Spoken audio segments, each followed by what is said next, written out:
Ini kisah para pejabat yang merendahkan dirinya, yang menghamba harta benda dan menjadikan negara dan rakyat sebagai sapi perah belaka.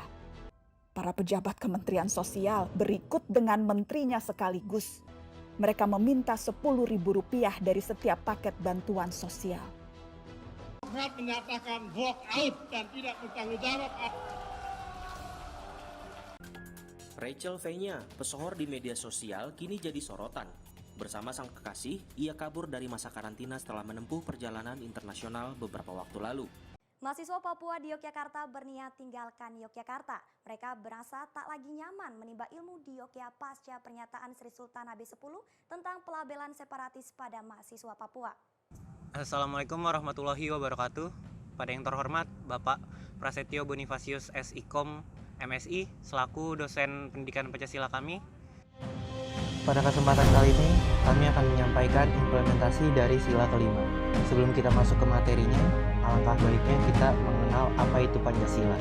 Pancasila itu dirumuskan dari kehidupan bangsa Indonesia yang digunakan itu sebagai pedoman hidup seluruh masyarakat Indonesia dalam bermasyarakat, bernegara, dan juga berbangsa.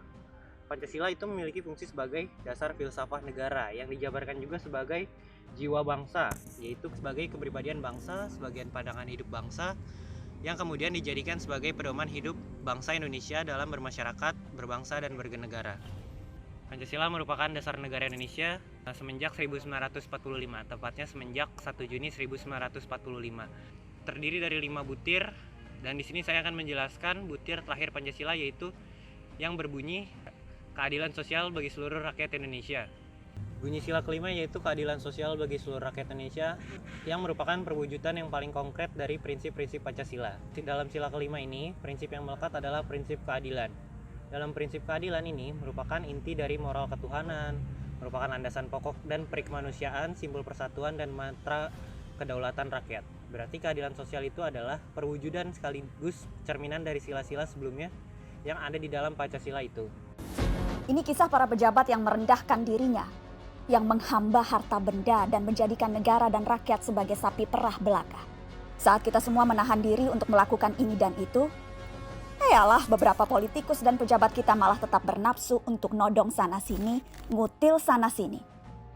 Dan yang lebih gila lagi, para pejabat Kementerian Sosial berikut dengan menterinya sekaligus, malah menodong para vendor dengan uang cashback.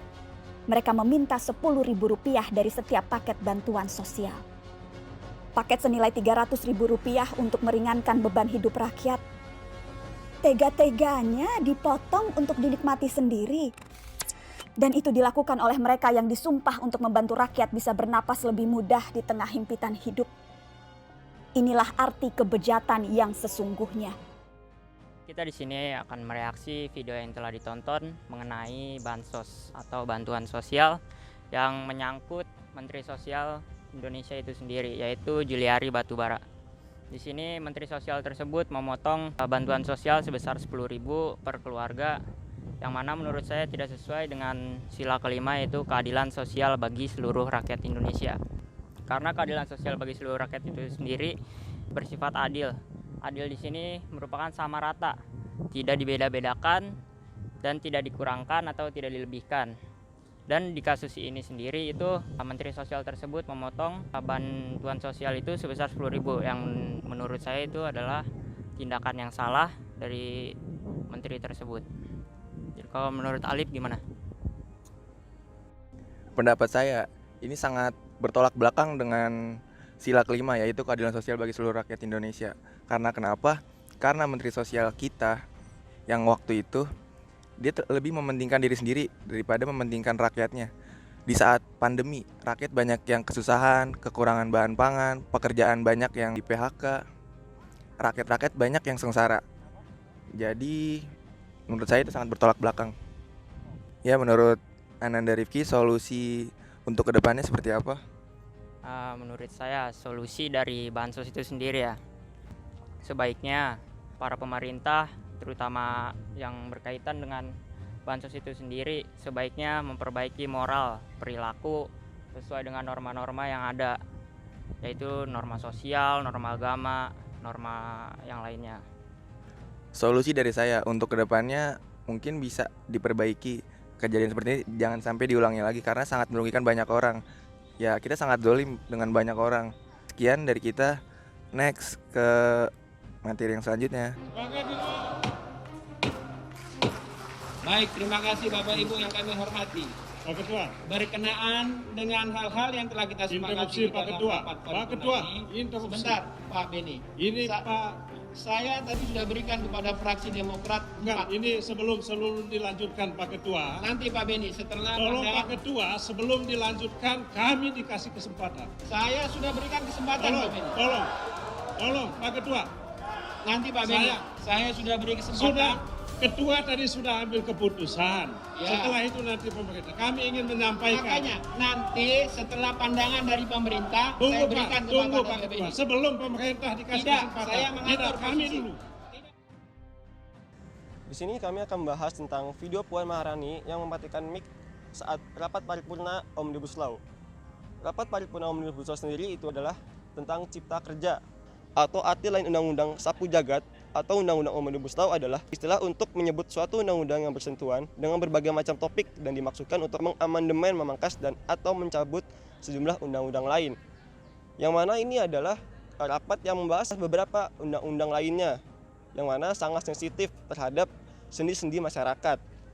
Lalu yang terlibat dalam kasus ini adalah Aziz Syamsuddin selaku Wakil Ketua DPR dan dalam sidang itu pimpinan sidang paripurna pengesahan Omnibus Law. Lalu yang kedua adalah Puan Maharani selaku Ketua DPRI dan yang terakhir ada Beni Kaharman anggota DPR fraksi Demokrat yang mana yang dimatikan oleh pemimpinnya sendiri.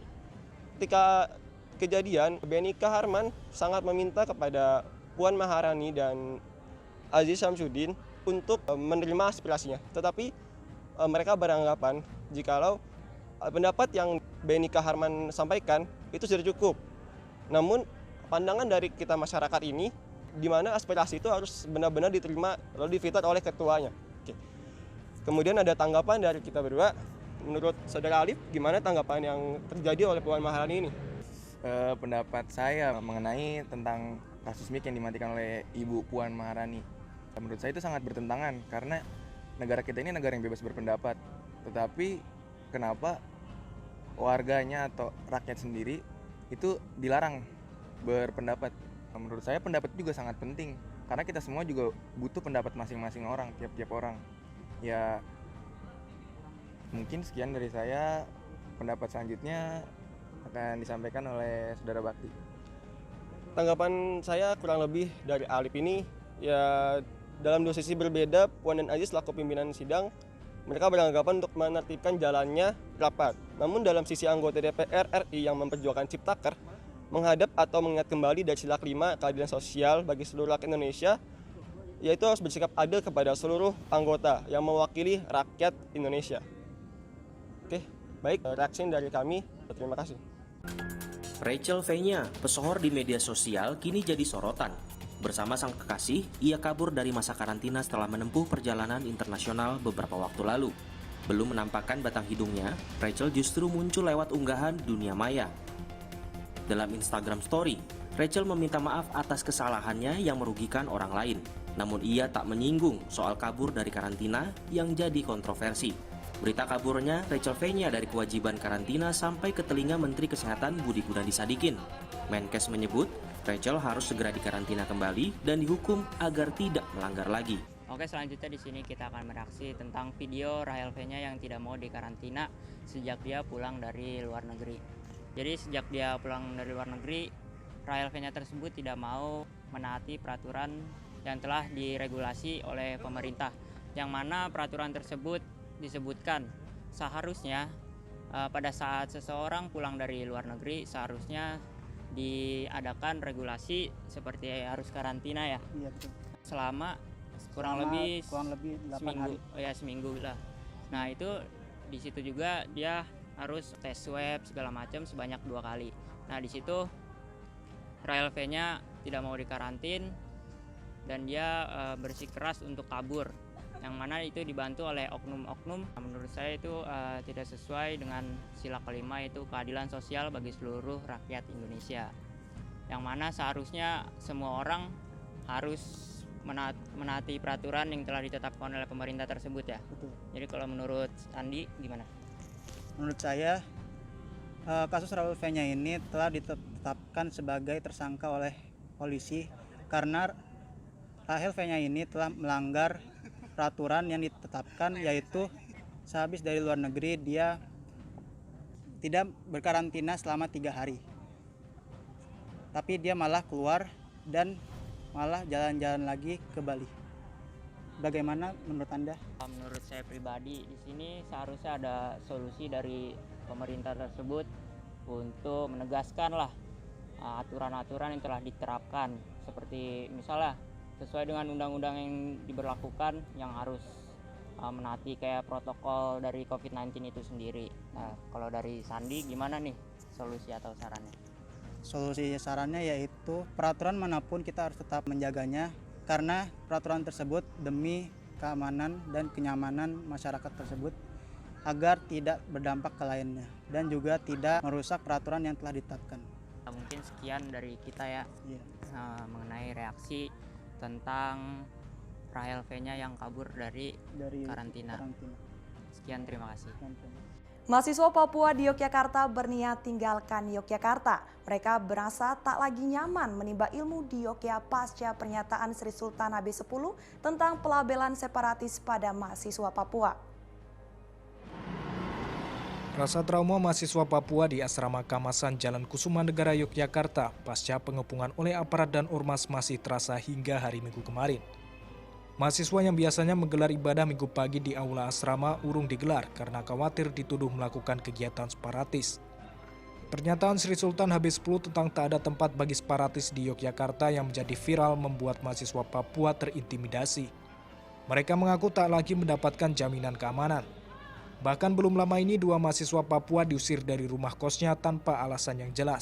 Jumat 15 Juli, asrama mahasiswa Papua Kamasan di Jalan Kusumanegara dikepung aparat dan ormas ketika mahasiswa yang tergabung dalam Persatuan Rakyat untuk Pembebasan Papua Barat hendak melakukan aksi long march. Kepada media, Sri Sultan Habis 10 nyatakan tak ada tempat bagi separatis. Secara positif, hal ini bisa kita anggap sebagai suatu yang bagus. Ini perlu untuk menyadari kita semua, apapun latar belakang agama ataupun kesukaan kita, untuk bisa lebih toleransi dalam kata-kata dan tindakan. Jangan hanya manis di mulut, tapi busuk di hati. Sungguh sangat menyakitkan ketika kami harus mendengar pernyataan keras dan rasis dan diskriminasi dari saudara-saudara kita di Jogja. Padahal sebagian mereka juga sama-sama pendatang di Jogja. Hal semacam ini secara sosial menjadi PR atau pekerjaan rumah yang harus kita benahi. Harus dibangun komunikasi dan sosialisasi yang baik agar ada persepsi yang benar terhadap saudara-saudara kita dari Papua. Agar ada penerimaan yang baik terhadap kehadiran mahasiswa Papua. Ini menjadi PR kita. Apa yang dilakukan mahasiswa Papua di Jogja memberi gambaran tentang keseluruhan masyarakat Papua. Bukti bahwa mahasiswa Papua adalah pembelajaran. Buktikan bahwa mahasiswa Papua berperilaku sopan, hidup damai dengan lingkungan, tidak suka membuat keributan. Buktikan bahwa mahasiswa Papua benar-benar datang untuk kuliah, bukan gemar demo politik. Sekian, terima kasih.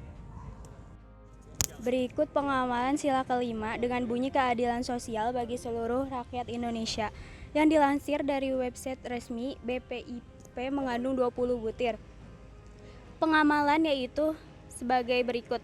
1. Mengembangkan perbuatan yang luhur yang mencerminkan sikap dan suasana kekeluargaan dan kegotong royongan. 2. Mengembangkan sikap adil terhadap sesama. 3. Menjaga keseimbangan antara hak dan kewajiban. 4. Menghormati hak orang lain. 5. Memberi pertolongan kepada orang lain agar dapat berdiri sendiri. 6. Tidak menggunakan hak milik untuk usaha-usaha yang bersifat pemerasan terhadap orang lain. 7. Tidak menggunakan hak milik untuk hal-hal yang bersifat pemborosan dan gaya hidup mewah. 8. Tidak menggunakan hak milik untuk bertentangan dengan atau merugikan kepentingan umum. 9. Suka bekerja keras. 10. Suka menghargai hasil karya orang lain yang bermanfaat bagi kemajuan dan kesejahteraan bersama. 11. Suka melakukan kegiatan dalam rangka mewujudkan kemampuan yang merata dan keadilan sosial. 12. Menghindari sikap rombong di lingkungan sekolah maupun bekerja. 13. Tidak bertindak semena-mena pada orang lain. 14. Berani memperjuangkan keadilan untuk diri sendiri dan juga untuk orang lain. 15. Tidak menyalahgunakan fasilitas umum untuk kepentingan pribadi. 16. Tidak merusak fasilitas umum. 17. Tidak malas dalam bekerja. 18. Melakukan kegiatan untuk mensejahterakan bersama. 19. Tidak melakukan pemerasan terhadap orang lain. 20. Tidak menimbulkan kebisingan yang dapat mengganggu tetangga. Dari penjelasan yang telah kami paparkan tadi, saya ingin menambahkan sedikit. Ya, keadilan sosial bagi seluruh rakyat Indonesia yaitu harus adil dalam di bidang sosial bagi seluruh rakyat Indonesia. Tidak menyangkut dengan ekonomi ataupun yang lainnya. Jadi maupun masyarakat menengah atas, masyarakat menengah maupun masyarakat menengah ke bawah itu harus mendapatkan keadilan sosial yang setara. Mungkin itu aja dari kelompok kami. Kurang lebihnya mohon maaf. Sampai jumpa. Assalamualaikum warahmatullahi wabarakatuh.